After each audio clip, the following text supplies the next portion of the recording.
Selamat pagi, salam sejahtera buat kita semuanya. Pada kesempatan ini kita berjumpa kembali dalam pelajaran biologi, yaitu di semester ganjil pada bab bakteri. Bakteri, tentu kita sering mendengar. Kalau kita mendengar bakteri, terlintas dalam pikiran kita adalah penyakit. Benar. Bakteri ini adalah salah satu mikroorganisme yang tidak bisa dilihat oleh kasat mata dan bisa dilihat dengan menggunakan mikroskop. Nah, dalam kesempatan ini kita ingin mengetahui sejauh mana bagaimana tentang bakteri ini. Bakteri ini adalah salah satu makhluk hidup yang selnya tidak memiliki membran inti atau dikelompokkan dengan kingdom Monera atau kelompok makhluk hidup besar yang terdiri dari makhluk hidup yang tidak memiliki membran inti. Nah, dalam kesempatan ini yang kita pelajari adalah pengertian Archaebacteria, Eubacteria, dan bakteri, lalu ciri-ciri bakteri, lalu cara hidup bakteri. Nah, pada kesempatan hari ini kita khusus mempelajari bakteri yang pertama, karena dalam bab ini ada 3 pertemuan untuk mempelajari bagaimana tentang bakteri ini.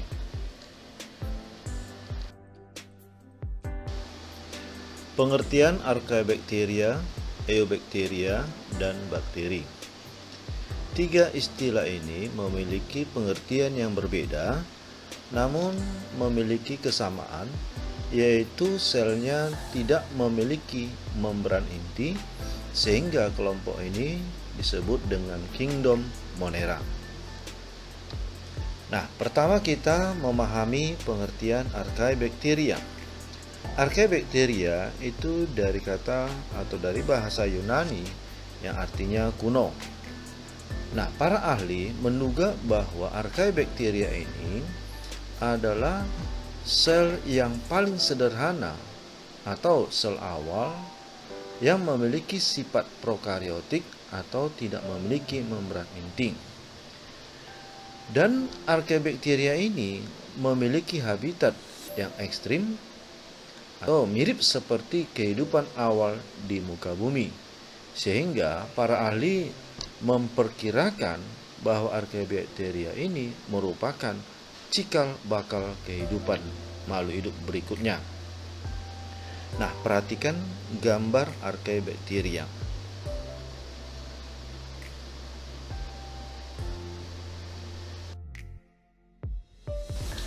Eubacteria artinya dari bahasa Yunani, eu artinya sejati, bakteria atau bakteri, sehingga Eubacteria adalah mikroorganisme bakteria yang bersifat prokariotik dan meliputi paling banyak jumlahnya bersifat kosmopolit atau hidup di segala tempat. Eubacteria ini sering disebut istilah bakteri. Archaebacteria dan Eubacteria karena dia memiliki sifat prokariotik, maka digabung dalam pembahasan bakteri. Nah, perhatikanlah gambar Archaebacteria dan Eubacteria. Dalam Archaebacteria, ternyata selnya memiliki sifat yang lebih sederhana daripada sel Eubacteria.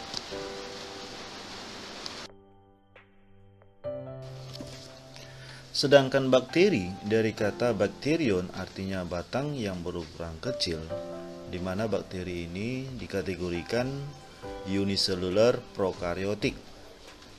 Bakteri ini memiliki dinding sel yang memberi bentuk sel atau bentuk tubuhnya dan tidak memiliki klorofil sehingga tidak mampu membentuk makanan sendiri, bergantung kepada makhluk hidup lainnya. Bakteri ini dikenal dengan organisme paling banyak dan bersifat kosmopolit atau ditemukan di daerah yang luas. Bakteri ini mampu bertahan hidup di daerah seperti daerah panas, daerah dingin, asam, ataupun dalam kondisi basah.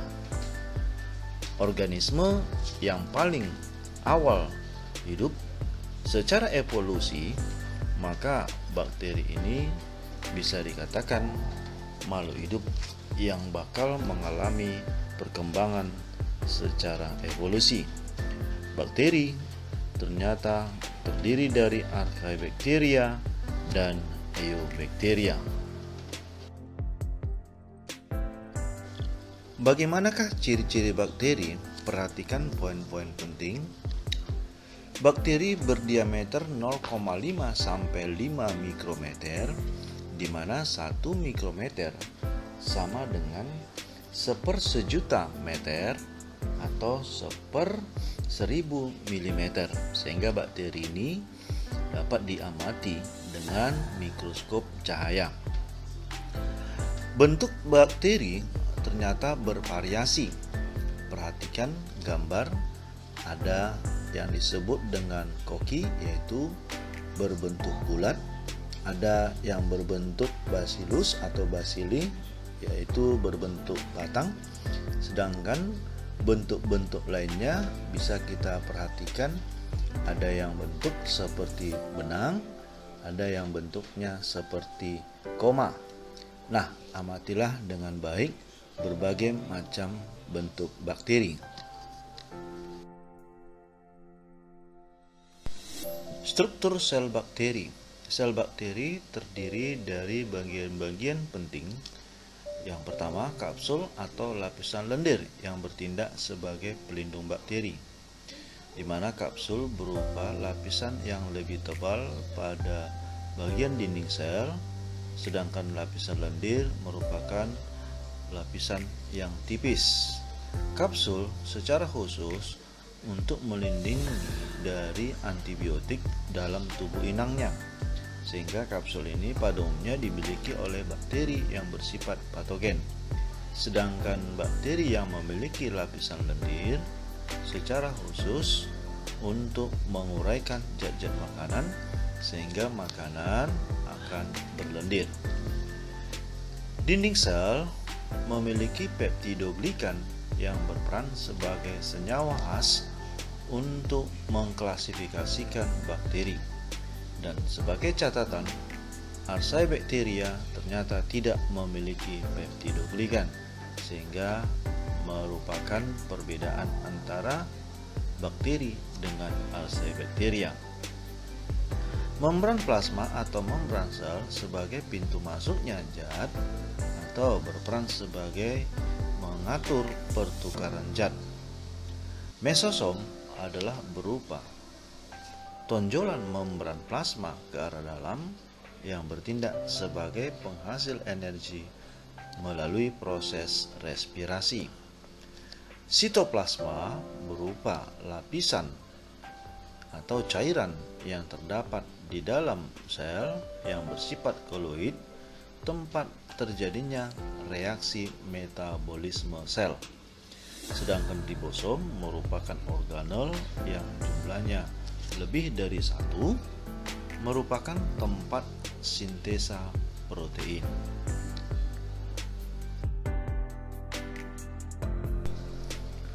DNA kromosom atau materi genetik yang berada di dalam kromosom bertanggung jawab dalam menentukan sifat-sifat metabolisme bakteri.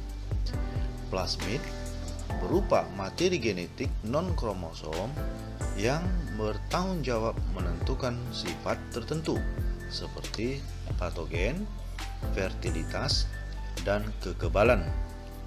Sedangkan granula merupakan granul penyimpan cadangan makanan. Fagolas berupa kantung yang dijumpai pada bakteri fotosintetik, sehingga bakteri ini dapat mengapung di perairan. Klorosom mengandung klorofil yang digunakan untuk berfotosintesa. Flagella berupa alat gerak pada bakteri, baik itu yang berbentuk basil atau batang, vibrio atau koma, dan spiral. Pilus atau fimbria, di mana fungsinya agar dapat menempel pada media dan sebagai alat transport DNA saat melakukan konjugasi.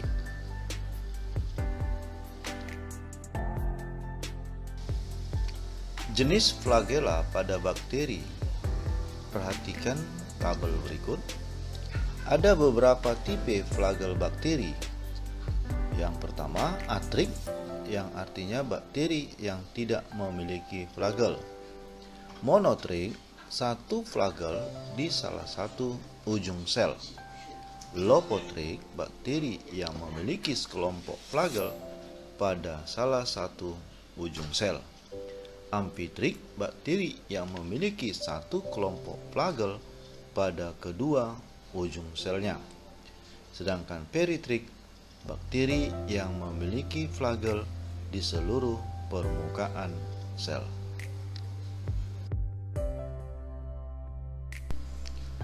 Perhatikan struktur sel bakteri tampak pada gambar. Pertama kapsul, yaitu di bagian lapisan luar, sedangkan dinding sel di bagian bawahnya.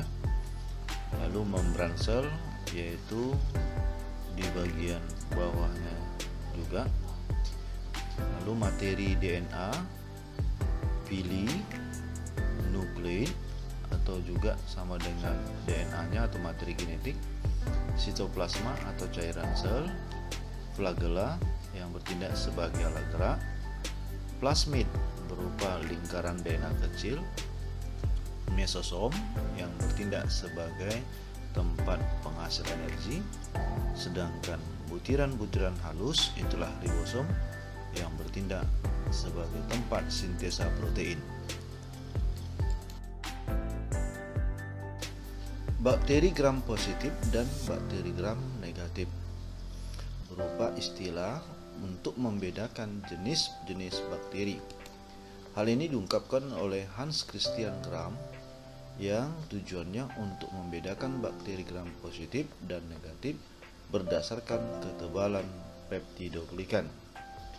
Bakteri diwarnai dengan zat warna violet maupun yodium, lalu dibilas atau dicuci dengan alkohol dan diwarnai sekali lagi dengan zat warna merah. Jika bakteri menunjukkan warna ungu, bakteri tersebut dikelompokkan jenis bakteri gram positif. Jika bakteri menunjukkan warna merah, berarti bakteri tersebut dikelompokkan jenis bakteri gram negatif. Nah, kelompok bakteri ada bakteri gram positif menandakan dinding sel menjadi warna ungu, menandakan peptidoglikannya tebal, contohnya Actinomyces, Lactobacillus, Propionibacterium, dan lain. Sedangkan bakteri gram negatif mengindikasikan dinding selnya menjadi warna merah, artinya peptidoglikannya tipis. Contohnya Azotobacter, Rhizobium leguminosarum, Neisseria gonorrhoeae, dan lain-lain.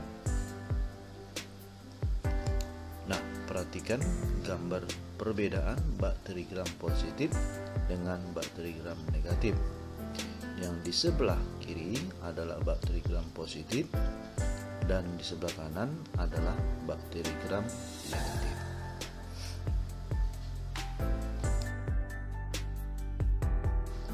Cara hidup bakteri ada beberapa macam, yaitu bakteri autotrof, artinya bakteri yang mampu membentuk makanan sendiri, sedangkan bakteri heterotrof adalah bakteri yang tidak dapat membentuk makanan sendiri.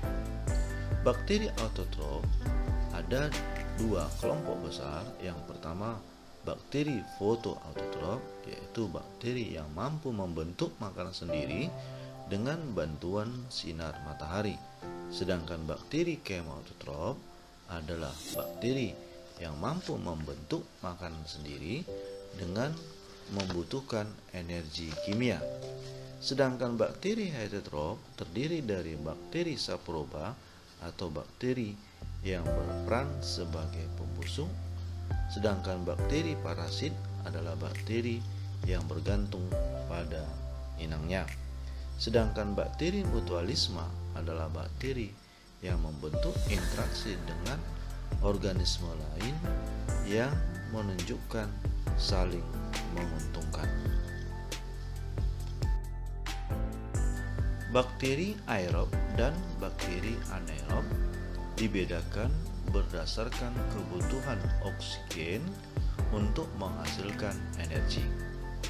Ada bakteri aerob adalah bakteri yang membutuhkan oksigen, contohnya Nitrosomonas dan Nitrosococcus. Sedangkan bakteri anaerob fakultatif artinya bakteri tidak dipengaruhi kadar oksigen, yang artinya dapat hidup dalam kondisi miskin oksigen atau banyak oksigen. Contohnya Escherichia coli, Streptococcus, dan Lactobacillus. Bakteri anaerob obligat yang artinya mutlak tidak membutuhkan oksigen. Contohnya Clostridium tetani, Bacteroides fragilis.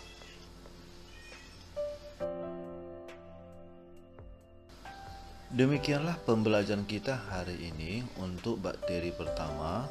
Semoga pembelajaran ini bisa berguna bagi kita semuanya, dan kita akan berjumpa kembali pada bakteri kedua. Terima kasih dan salam sejahtera.